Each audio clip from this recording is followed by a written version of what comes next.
Bonjour guys! Today I wanted to talk about controlling physics and how powerful it becomes when combined with backward solve. You've got a baked animation, you want to add extra details like secondary motion, or maybe fine-tune the physics you've already set up. This video is made for you. Let me show you. A bit of context first. Controlling physics arrived in Unreal 5.6. So what is it exactly? To put it simply, Control Rig Physics brings the entire physics engine inside Control Rig.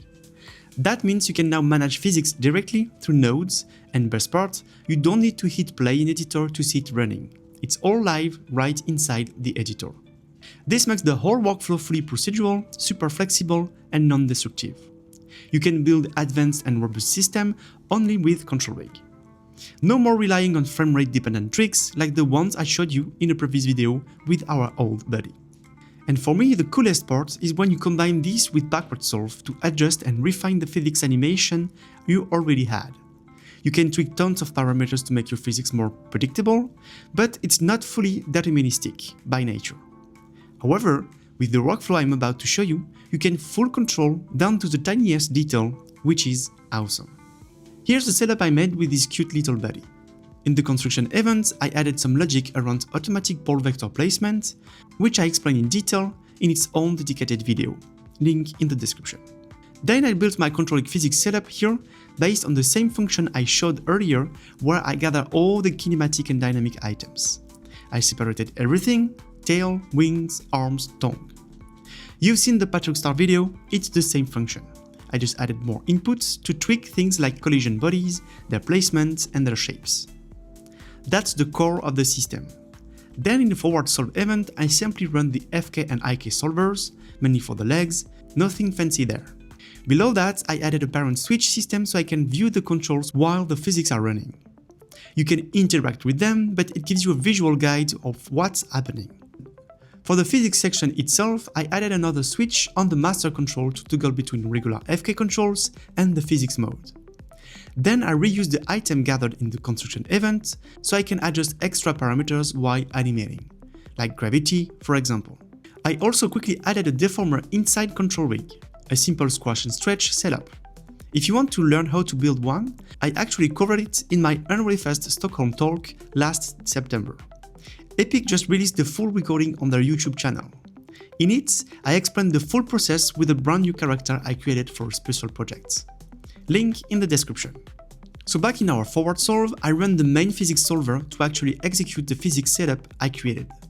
I also added a Boolean animation channel so I can toggle the debug view of all the physics body. This last part simply matches the FK controls to the updated bones position after the physics have run. Basically, just like doing a traditional FK or IK match.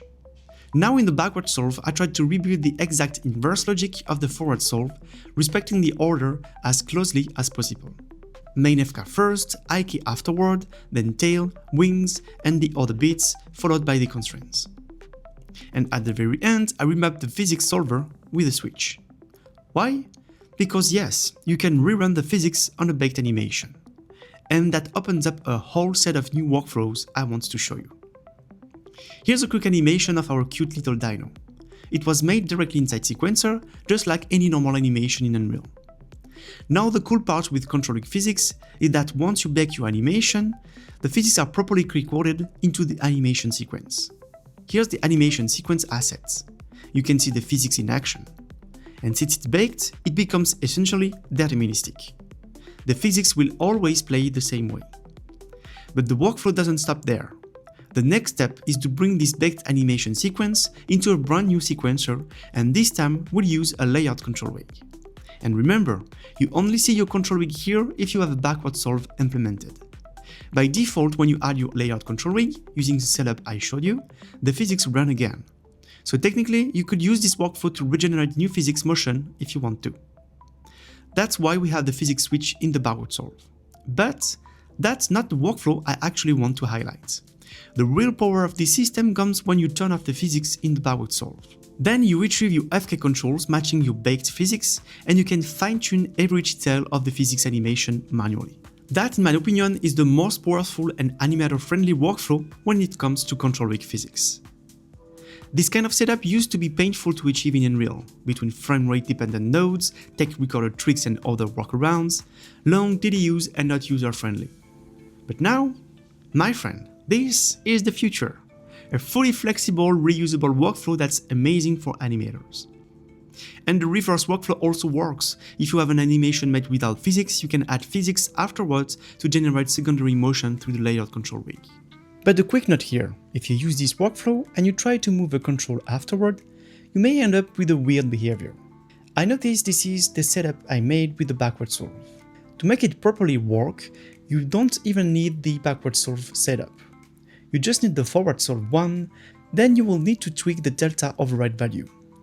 By adding a little bit of a value here, you will end up with a more solid and robust backward solve physics, and you can have the complete setup where, based on animation without any physics, you can add any of them on top of it. So you have plenty of possibilities here, and don't forget, controlling physics plugin is still experimental.